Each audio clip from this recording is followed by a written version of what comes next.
Bonjour, bienvenue dans cette nouvelle vidéo où aujourd'hui j'ai envie de me balader avec vous.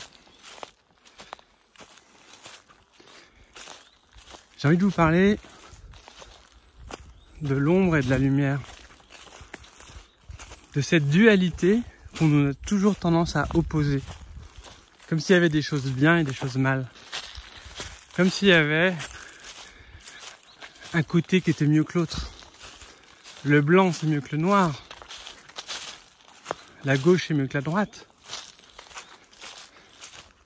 l'ombre c'est mieux que la lumière, c'est mieux que la lumière ou moins bien, voilà, pour certains.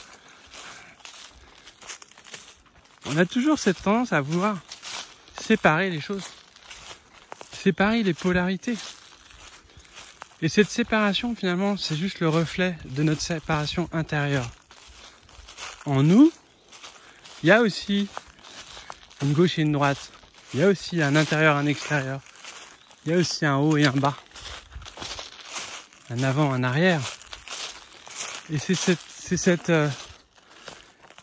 ces deux polarités finalement qui doivent être en interconnexion, mais elles ne doivent pas être séparées. Elles doivent être équilibrées, ajustées. Et on a le droit des fois de tomber dans l'ombre. C'est pas grave. On a le droit de faire des erreurs. On a le droit d'être inactif, on a le droit d'être hyperactif. Ce qu'il y a, c'est qu'il faut surtout trouver l'équilibre entre ces deux mondes, entre ces deux dualités qui sont en nous. Et plus on les trouve à l'extérieur, plus elles vont nous harmoniser à l'intérieur. C'est-à-dire que l'intérieur de notre esprit et en interaction avec l'extérieur. C'est encore un équilibre dans l'équilibre à trouver. Ce qui est génial, c'est que quand on équilibre nos relations, par exemple, écouter, parler, on se sent bien. Et quand c'est déséquilibré, on se sent mal.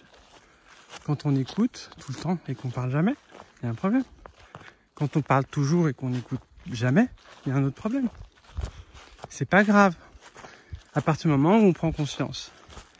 À partir du moment où on en tire des conséquences de ces erreurs. Et c'est pour ça c'est pas vraiment des erreurs. C'est des expériences qui nous permettent d'ajuster. Un coup on est trop chaud, un coup on est trop froid, un coup on est trop haut, un coup on est trop bas. Et l'objectif c'est de pouvoir trouver l'équilibre.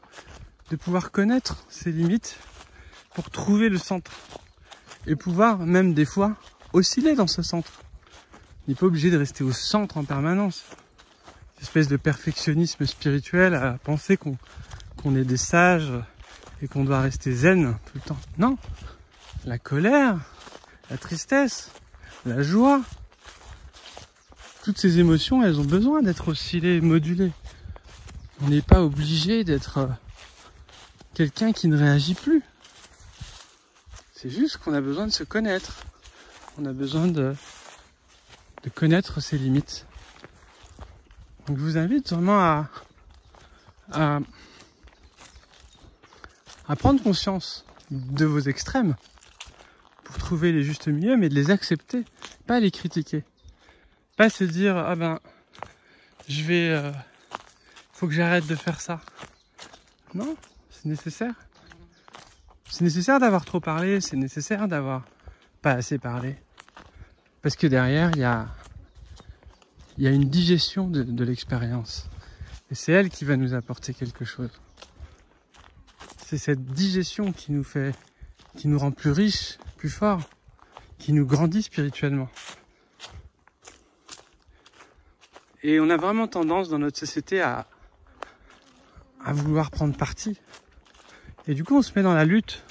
Quand on s'oppose, on est dans la guerre, on est dans le conflit. Dans le conflit avec soi-même, mais avec les autres aussi. Donc on n'est pas bien. On peut pas être bien quand on est en conflit avec les autres et avec soi-même. On est en conflit entre notre masculin et notre féminin. Entre notre intériorité et notre extériorité.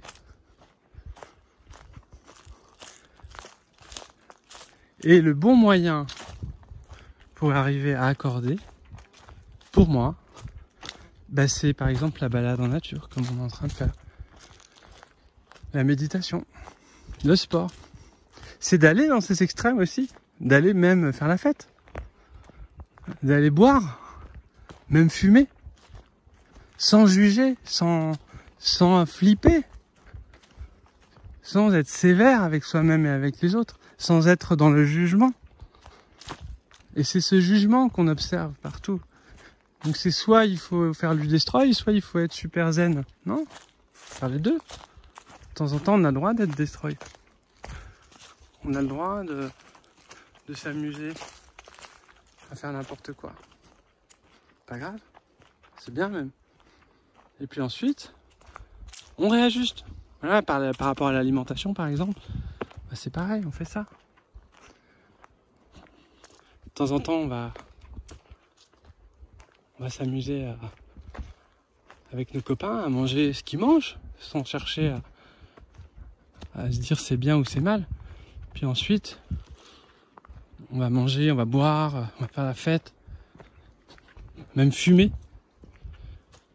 Et puis, le lendemain, on reprend nos bonnes habitudes. On peut jeûner, on peut boire des jus de légumes, faire du sport, la méditation, rééquilibrer ce système. Et c'est en oscillant dans ces deux mondes qu'on s'accorde. C'est pas en restant dans un côté ou dans un autre. Donc il faut accepter nos erreurs, il faut les accueillir, nos erreurs, il faut les apprécier même. Elles sont nécessaires pour mieux nous connaître. On a le droit à l'erreur. C'est ça qui est difficile aujourd'hui, c'est que les gens, en tout cas ce que j'ai ressenti, c'est vu qu'ils n'acceptent pas leurs erreurs, ils n'acceptent pas les erreurs des autres. Et du coup on se met tous la pression les uns avec les autres. On est tous en train de vouloir être parfait, alors que la perfection c'est d'accepter ses imperfections.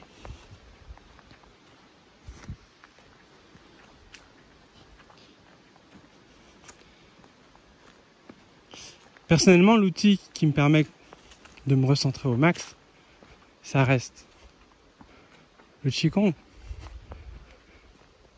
les arts martiaux, le sport, cette reconnexion à soi, cette reconnexion profonde à soi.